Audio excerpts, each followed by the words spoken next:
Improv. Improvise. Improvisation. Act, react, respond, change, adapt, evolve, survive. Chaos. Discord. Unpredictable, inconsistent, changing, flowing, ebbing, empty, endless. There's this one show I really like. It's called Whose Line Is It Anyway? Anybody seen it before? Yeah, a couple people? Those of you who haven't, it's okay. Nobody's perfect. It's really funny. One of my favorite shows. And there are 4 actors who are on the show, and then they're given circumstances with which they're completely unfamiliar, although they are familiar with the rules, and then they'll perform as best as they can. Whose Line Is It Anyway is one of the first things that come to my mind when I think of the word improv. And another thing that comes to mind is jazz. For those of you who've never listened to free-form jazz, it's absolutely terrible. It's very frightening. There's pandemonium, the melodies and runs, twisting and turning and writhing like a snake in the air. It's crazy. Some people love it. Other people can't stand it. I'm open to it. For those who know me, it's probably no surprise that I'm drawing examples of improv and chaos from musical and theatrical backgrounds. Music has been in my life for as long as I can remember, even though I don't really listen to it that often.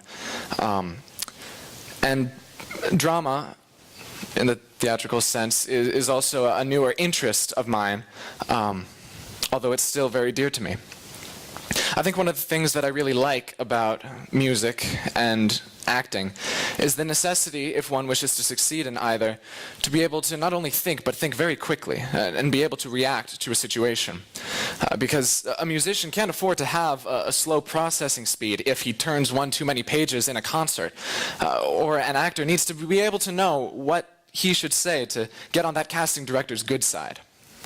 The performing arts, or any art for that matter, for those reasons are really important because they teach us something that is important in a way unlike academics or getting good grades or having a firm financial future. And they're important because they teach us how to walk around the leaf. School is important and it teaches us many things. Primarily, I think it teaches us what to do. It teaches us to possess the good character traits. You've seen the pillars of good standing and the keys to success. It teaches you to be able to read quickly and process information quickly and fill in the circle completely and erase completely if you change your answer, and to say may I instead of can I, and to walk in straight lines. And I think that's all somewhat important.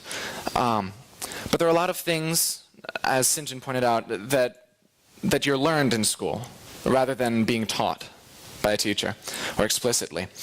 And one of the things that I'm going to talk about tonight, or what I'm going to talk about tonight, is one of those things that you are learned rather than taught. And that's the ability to improvise in times of chaos, the ability to walk around the leaf. When I say improvise or improvisation, of course, I'm not just referring to improvisation in the musical sense or theatrical sense, but the ability to be in any situation and see where you are in it and know how to react and respond to better suit your circumstances. And chaos, of course, is disorder and confusion, the absolute extreme of the spectrum, during which time improvisation is most vital. Now, we don't need chaos to be able to improvise. In fact, we improvise all the time in discussion. Any sort of communication that you have with another person, you communicate your ideas, you see how that person reacts to it, and then you adjust yourself so that way you can better suit those situations and communicate your messages effectively. You know, some people are really, really good at it, and some people aren't. But chaos, I think, is important as far as seeing what makes improvisation important, because without chaos, we don't really need to improvise. I have a little inside joke with some of my friends about how there are some people, when they're given an assignment in class, they're told, okay, write me an essay. And you have some students that say, okay, I wrote an essay.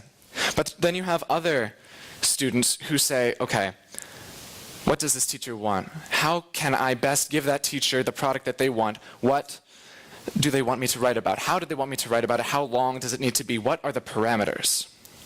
We need to know the parameters, because once we know the parameters, we can give them the best product that they want. And as Mr. Martridge said in that earlier intro video, that's a very consumerist and marketing sort of mind. And for some of us, it works very well. We know the parameters. We know how best to put out what it is that the teacher wants, and then we get the good grade for it. And so we know the parameters. But knowing the parameters isn't necessarily very helpful in times of chaos. You don't know the parameters. It's kind of scary. You don't know how to improvise. You don't know how to walk around the leaf. I keep saying walk around the leaf, and you're probably wondering, what do I mean by that? And it actually comes from a film that from my childhood, A Bug's Life. And it's a scene in it where the ants are walking with food in a line as an offering. And as these ants are walking, they know the parameters. A leaf drifts from above, and it separates the line. And the ants, oh, well, you can see there, they're absolutely terrified. They have no idea what to do. They have no idea where the line went. They're lost. They have nowhere to go. They don't know what to do. And then an advisor ant comes down and says, "Relax, everybody." I'm paraphrasing, of course. "We are going to walk around the leaf." And the ants walk around. "I've never heard of such a thing. I don't think we can do that." And he says, "Nonsense, it's easy. Let me show you." And then they slowly, as a boy, they slowly walk around the leaf together. There was that chaos, that big green piece of chaos that separated them from their line, and they had no idea what to do. What did they do? They improvised. They walked around the leaf. We all have our leaves that we need to walk around. We all have our conflicts, our troubles, our things that make our day-to-day lives miserable or difficult. And I think we should be very grateful for that. Because without those conflicts, without those leaves, without chaos, we never improvise. We never learn the need to improvise. And improvisation is very important when it comes to innovation, because it's by improvising, by building order out of chaos, that one finds the path to innovation. In a world of standardized tests, 5-paragraph essays, and taupe hallways, we need a splash of color. We need a crashed computer. We need a personal interview to break us out of that mold, and into something more real, something more authentic.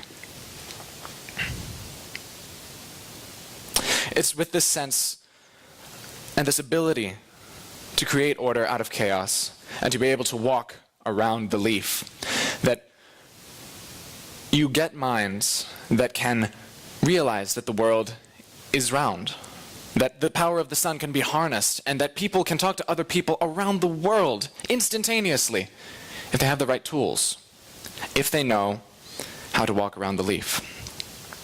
Now we have the right tools, and we know the parameters. So, let's walk around the leaf together and start thinking. Thank you.